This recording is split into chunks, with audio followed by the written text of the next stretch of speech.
Hello, class. Welcome back. This is lecture 20. Today we are talking about Fourier series.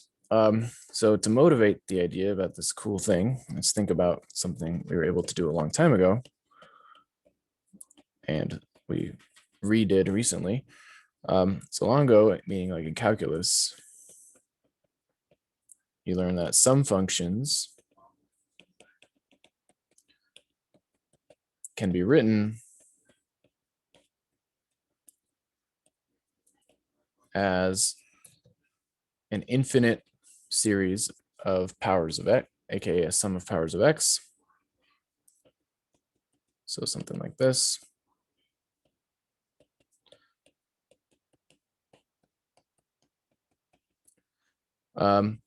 So that's neat. And that's cool. And then the idea is like this, and then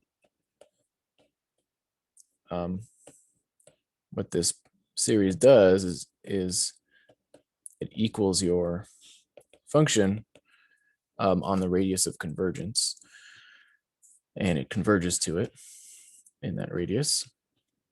But one thing you could ask is like, what's so special about doing it this way with powers of x? So you can think about this in a more linear algebra way, meaning you can think of this as an infinite linear combination of the functions. So like, what functions am I using?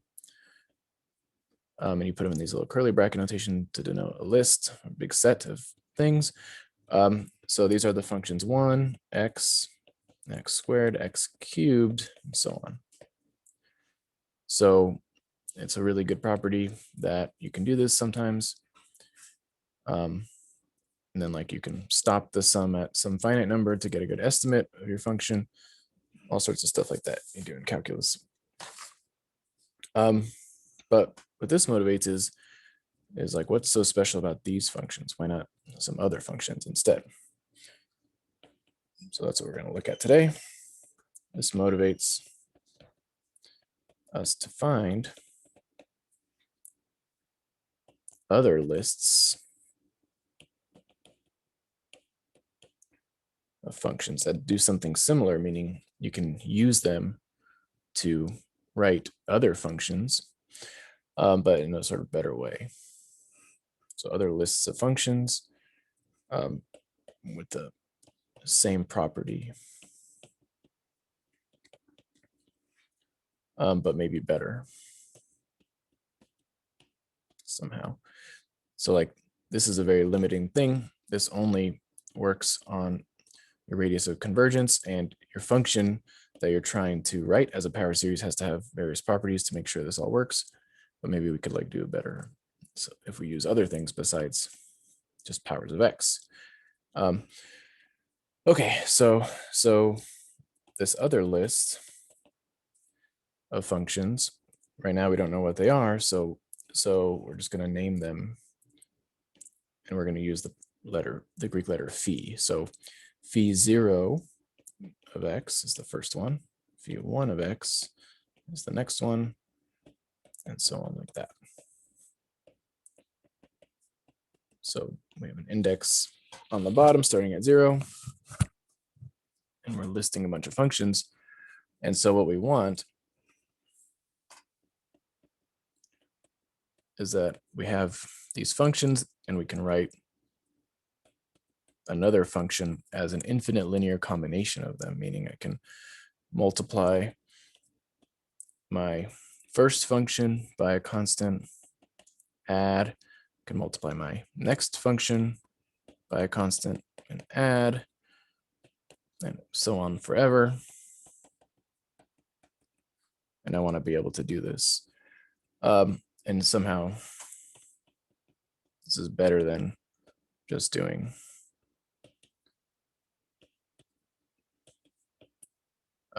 powers of x. Oops, 0, 8, 1, x1. Okay, so we need to do some background material for this to work. So let's do that first. Okay, so first of all, this new concept is called the inner product. And so a lot of these words come from linear algebra because what we're doing is we're taking linear algebra concepts and putting them in this new situation. So if you have taken that class, you may have heard these words in different contexts before. Okay, so the inner product of two functions is something we need to do. So I'll call them, just for example, f of x and g of x.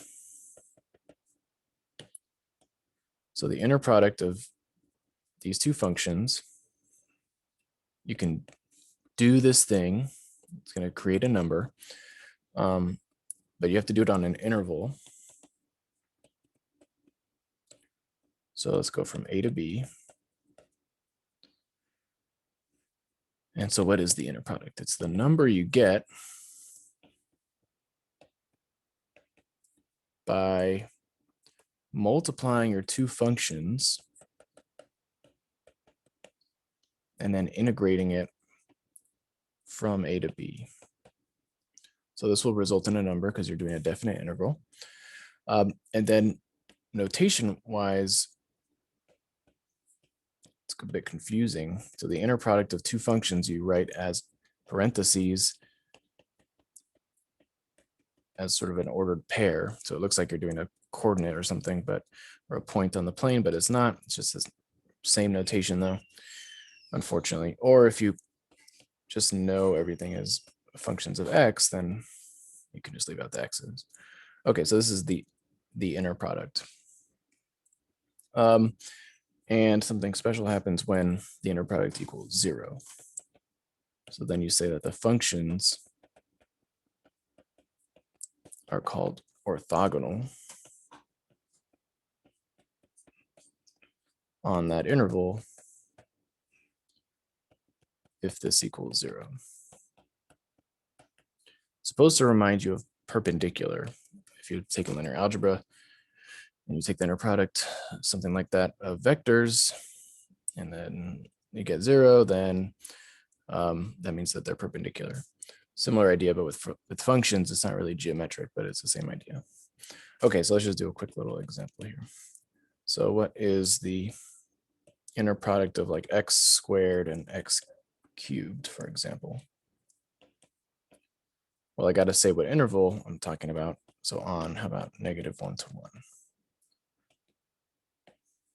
So that means I integrate from -1 to 1. I do my two functions multiplied together. So these are just nice powers of x, so you can just do that. And let's see what we get here. So this is x to the 6th over 6th, -1 to 1. So 1 to the 6th over 6 minus -1 to the 6th over 6. So the -1 to the 6 is 1. So this is just going to be 1 over 6 minus 1 over 6 is 0. So you would say that these two guys are orthogonal because you got 0 on the interval -1 to 1.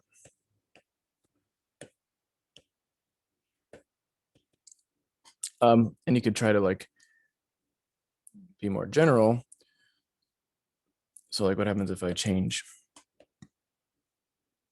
this this 2 and this 3 to more general powers?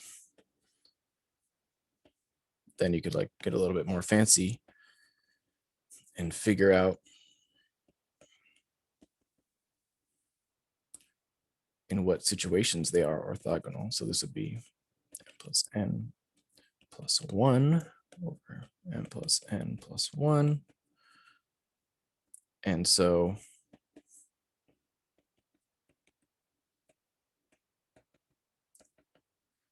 when would this equal 0? Well, what you really need is you need this to be an even number so that -1 becomes +1. So 2 plus 3 plus 1 is 6 is even. That's why this works. So you could do the same in general. So you could think of lots of functions that are orthogonal all at once. And that's what we're going to need to do next. So that's why it's good to think in terms of very general functions. So for example, I can tell you that x, so like 5 plus 3 plus 1 would be odd. That would be 9. So I could now tell you that these are not orthogonal because this would be a power of 9, and so the negative would stay negative and they wouldn't cancel. Okay, so that leads us into what we want to do next, which is we want to think about a whole list of functions being orthogonal instead of just 2 at a time. Okay, so a list of functions, or a set of functions if you want to be fancier. So let's use our new notation. So phi 0, so we're just having this big old list.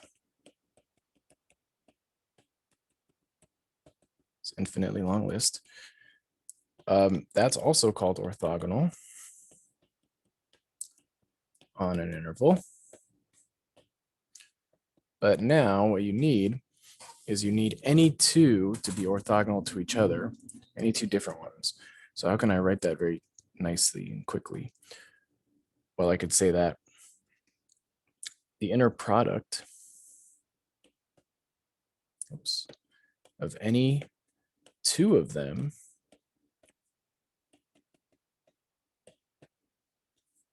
should be 0.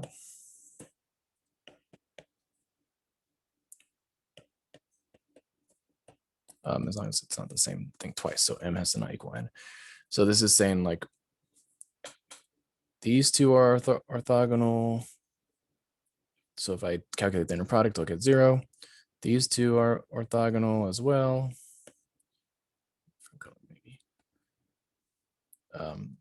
Every single pair is orthogonal.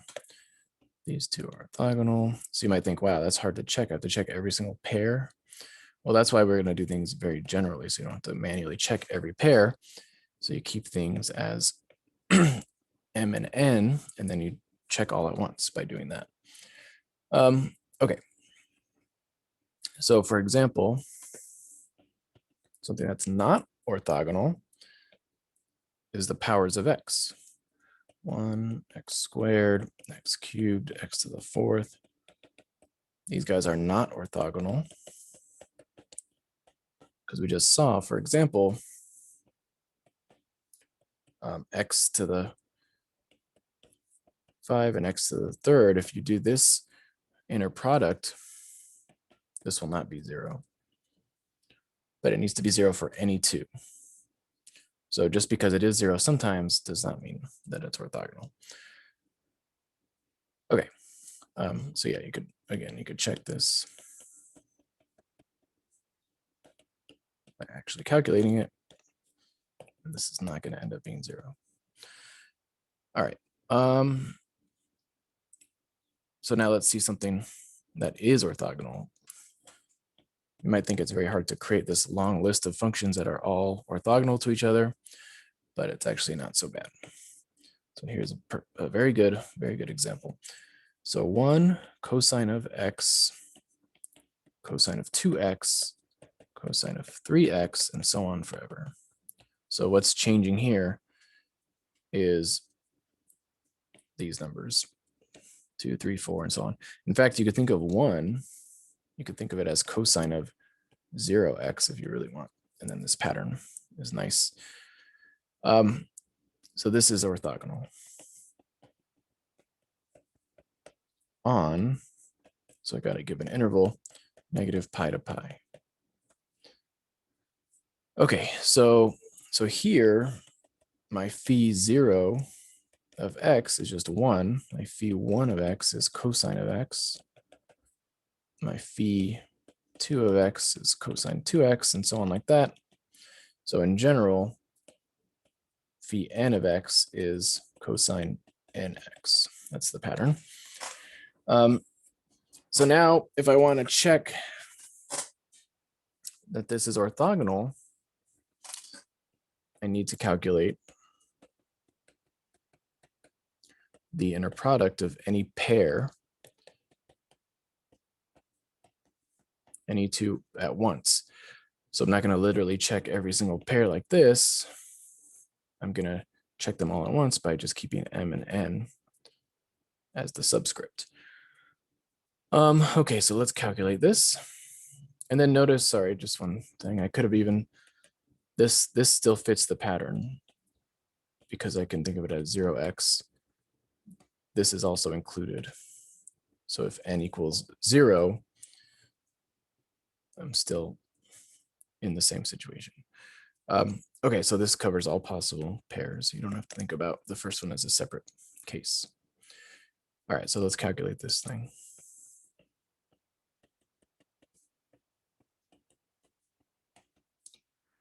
Okay, so what's phi sub m of x? That's just cosine of mx. And what's phi sub n? That's cosine of nx. So all I'm really doing is calculating this integral.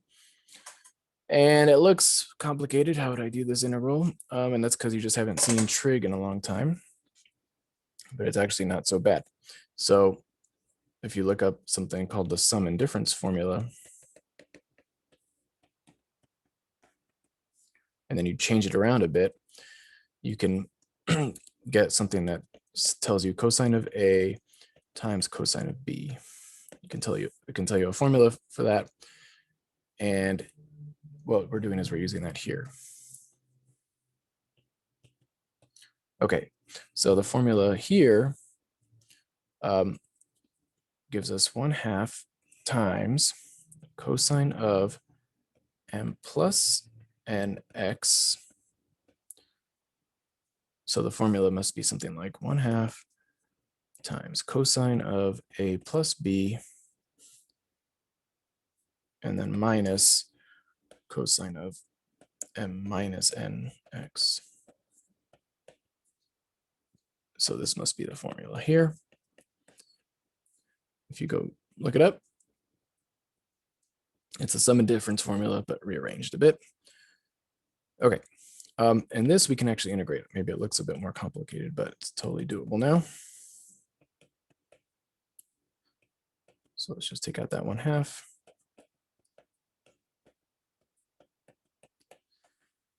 Okay, what's the integral of cosine times a number? This is just a number.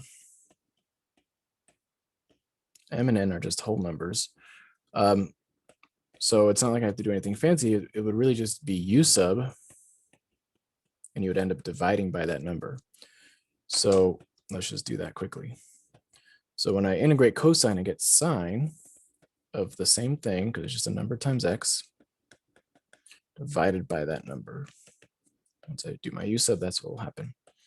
Same thing will happen here.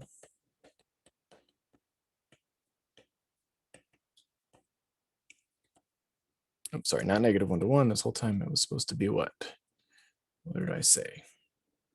I said -pi to pi. Whoops, I just realized that. So these are all -pi to pi.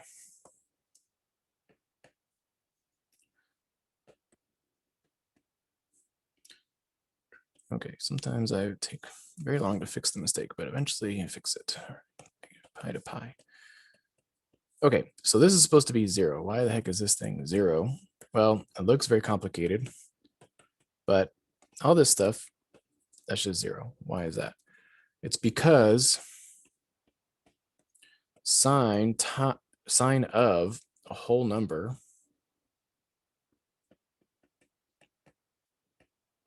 times pi, that's always going to be 0. And m and n are whole numbers, and I'm just adding and subtracting whole numbers. So these are going to be whole numbers. Multiples of pi times a whole number get you 0 for a sine. So these are all just 0. Good, so that's what we wanted. So this whole set of functions is orthogonal. Okay, so now, why do we need orthogonal functions? Well, it turns out that's part of what we need for this thing to work, where we write another function in terms of them. So now if you have a set of orthogonal functions or a list of orthogonal functions,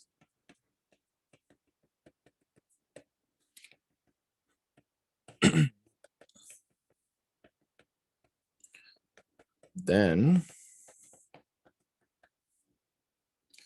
okay, still has to be on some interval, a to b. Then what we can do is we can determine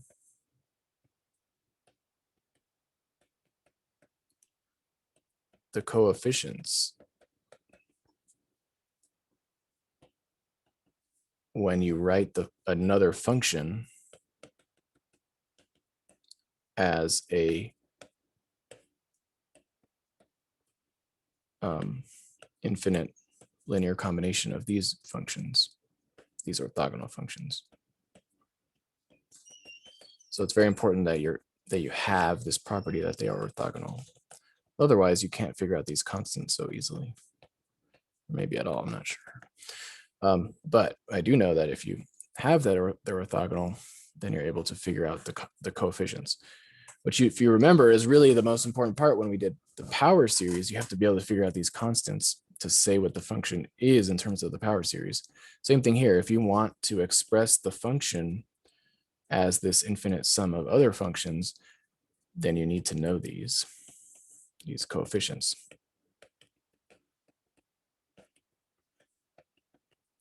And when we did power series and we plugged them into differential equations, we determined them based on the differential equation. But here we can determine them based on the function that you start with. So we're going to keep everything very general now, but later we'll have like a specific function here, and then we'll be able to figure out these coefficients specifically for whatever this specific set of functions is here. Okay, but we're trying to keep everything general.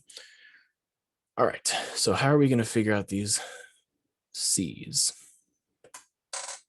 Okay, so to figure out any particular coefficients, so what's your favorite number? How about m? So let's figure out C sub m. So in this list somewhere is C sub m.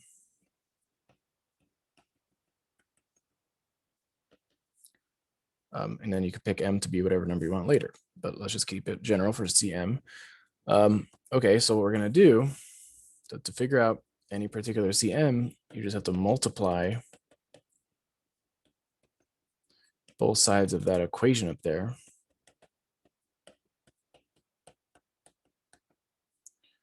by that particular function in your list.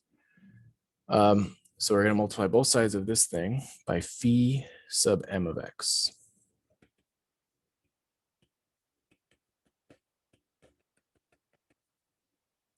So we're going to get C0 phi 0 of x times phi m of x plus C1 phi 1 of x times phi m of x plus so on like that. So we're multiplying to every function. And of course, there is the phi m is in here somewhere. So that's being multiplied to that one too. And that's the interesting one. Okay, so now what we do is we integrate from a to b.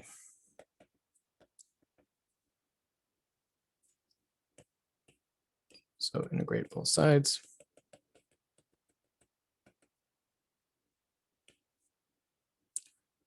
You can take all the constants out.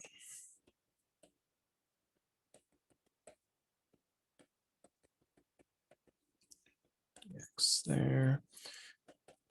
Okay, and now got this big mess, sort of, but lots of it goes away. Why is that? So what are these things? This is just the inner product of phi 0, and phi m. And what did we assume about this list of functions, phi 0, phi 1, phi 2, and so on, all of them together? They're orthogonal. It's an orthogonal list, so they're all orthogonal to each other. So this inner product is always 0 for all of them.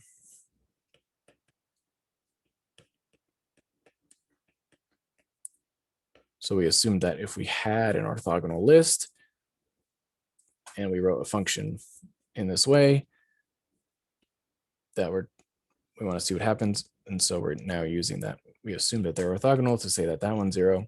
So they're all going to be 0. So the next one would be phi 1 of x. So that's going to be 0 too, because phi 1 and phi m are orthogonal. They're all orthogonal, but one of them will not be 0, or at least not necessarily 0. And that's this one. So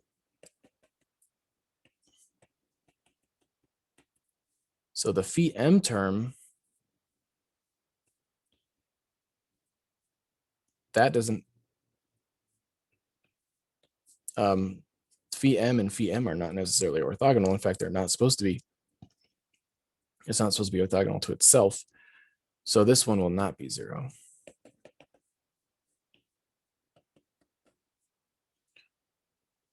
So everything else goes to 0, except for this one, because the function is not orthogonal to itself. So this will not be 0 if you do the inner product. So then what do we have left?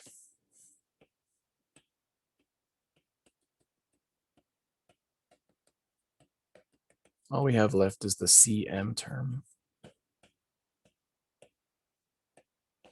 And then this is it times itself, so you can really just write it as that squared.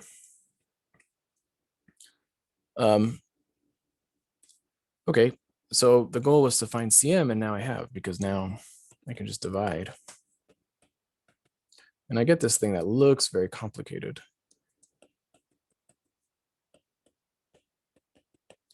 And that's okay, but the point is I have something.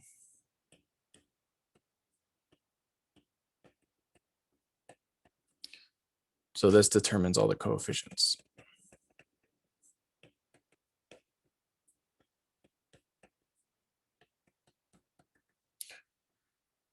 Okay, so the basic idea is if I have this list,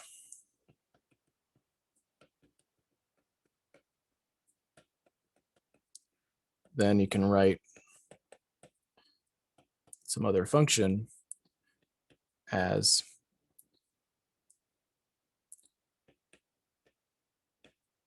this sum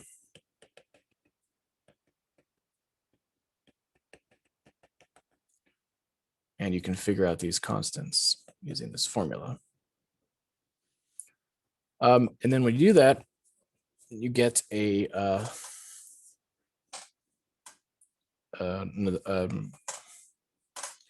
representation of f of x. But then we wanted to specifically do this with one particular set of functions, and this will give you something called the Fourier series. Okay, so that leads us to this important example.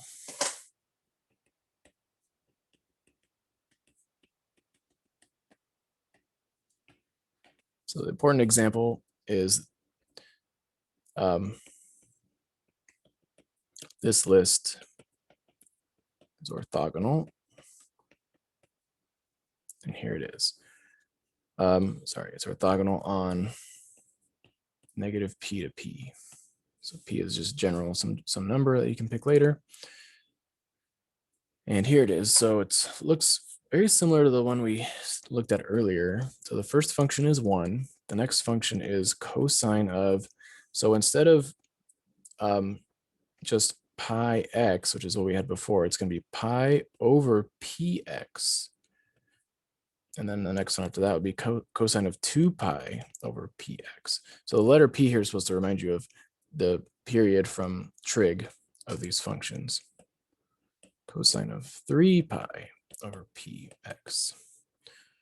And then we're not just going to have cosines, but we're also going to have, so that's going to go on forever. But then we're also going to have the same thing, but with sines. So this one we didn't have sines in our other example.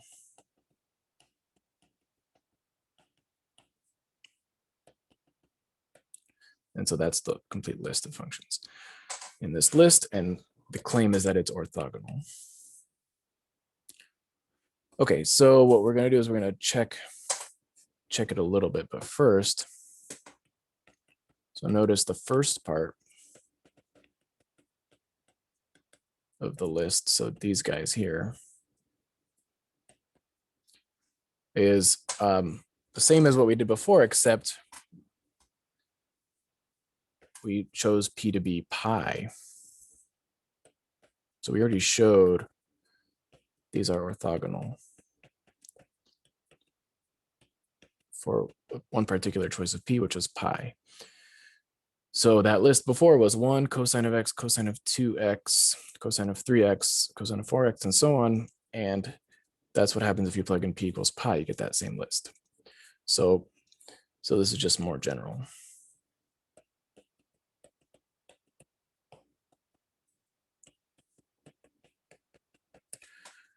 Okay. So now let's do it for the more general case. Let's see. Or which one do I want to do?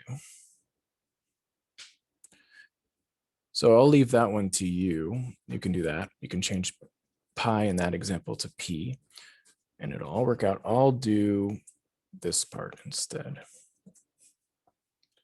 Okay, so let's show that the inner product of any two of the sine ones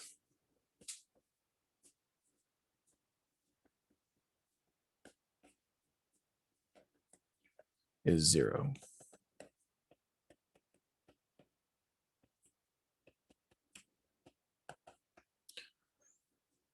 So remember that for the whole list to be orthogonal, any two have to be orthogonal. So we sort of have to do this by cases. You could show this. So that shows that these are all orthogonal to each other. Then you can show that any two cosines are orthogonal to each other. So we got to show that this equals 0, too. But then you also got to show that any cosine and sine are orthogonal to each other, too.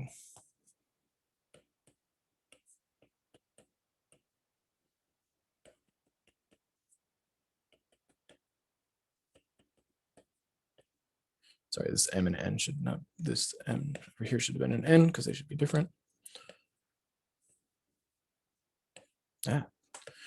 Should be an n too. Okay.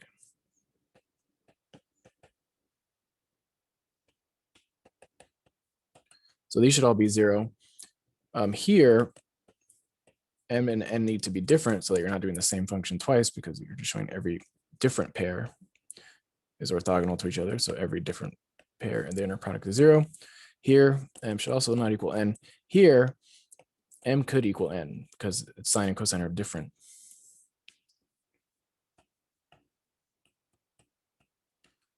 Okay. Any whole numbers. So let's show 1. So 2 we sort of already did, but we just chose a P specifically. But this one we'll do in general. Okay, so I have to go from negative P to P. That's my interval that I'm checking their orthogonal on. And then I have to integrate them multiplied by each other.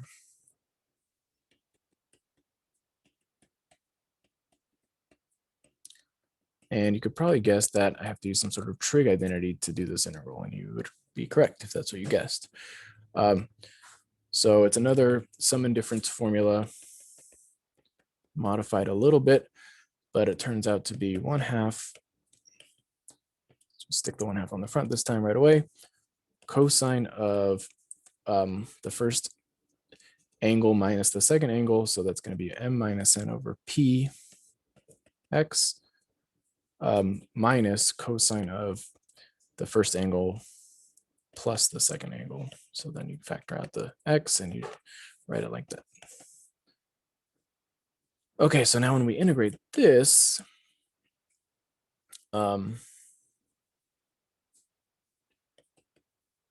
again, these are just numbers and times x. So when you integrate, you could just use u sub and you end up dividing by that amount. So if you divide by m minus n over p, that's timesing by p.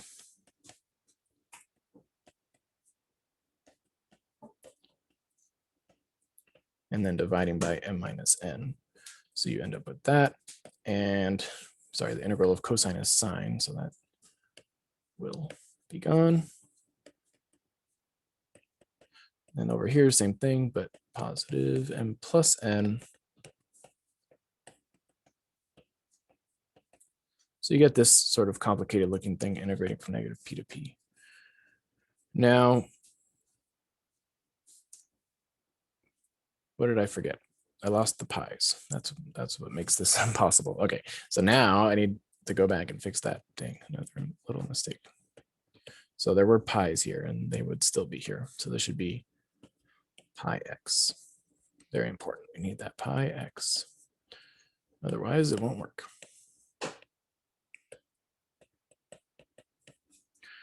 So same thing here. These should be pi x's.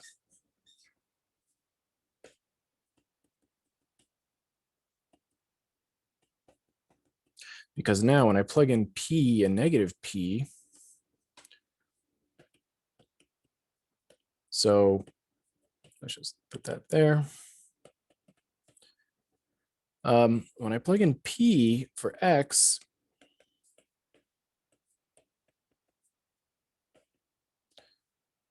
let's just do the first term because the rest are going to look the same. So these p's are going to cancel. And then I'm just going to get sine of a whole number again, whole number times pi. So that's always going to be 0. And that's just going to happen to every single term. These are all going to be 0 for the same reason. There'll be 4 of them because you plug in p, then you subtract, then you plug in negative p, and you're still going to get whole numbers times pi. So you're going to get 0 for all of these. So they're all going to be 0. You could plug them in and check if you like to see the whole computation. Okay, so that shows that these are orthogonal. That all the signs are orthogonal to each other. So if you do 1, 2, and 3, then you show that the whole list was orthogonal. Okay, so then why is this one important? It's because, so using this list up here creates something called the Fourier series. So C0. So it's a bit annoying because there's 2 indices here. So the cosines go 1, 2, 3, 4, 5. So you could say cosine of n pi. But if you use the same numbers for the sines, you get all mixed up. So what you do is you change them into A's and B's instead. So you say something like C0 times 1, because that's your first function, 1, plus C1, I'm going to call A1 instead. So I'm going to use A for all the cosines. So this would be cosine of pi over p x. It's A2 cosine of 2 pi over px plus A3 cosine of 3 pi over px, and so on. So that's the reason I don't call these c's, is because then what am I going to call the sine ones? I can't also call them c's because they don't have the same coefficient. So now I call the sine ones b. So b1 sine of pi over px plus b2 sine of 2 pi over px plus, and so on like that. So this is the Fourier series for f of x. Once you use this formula to figure out all these coefficients.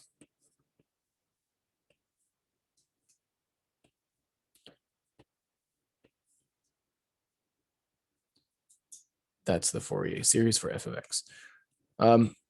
And so in the lecture problems, we're going to finish doing this and figure out those coefficients. So it looks very complicated, and it is, but break it down into steps. It won't be, the lecture problems won't be so bad. And then what the Fourier series does, you can think of it as like approximating f of x using sines and cosines. And what you're doing is you're approximating straight lines with squiggly lines in a very nice way that works for lots of functions that the power series did not work for nicely in the same way. Okay, so that's it for this time. See you later.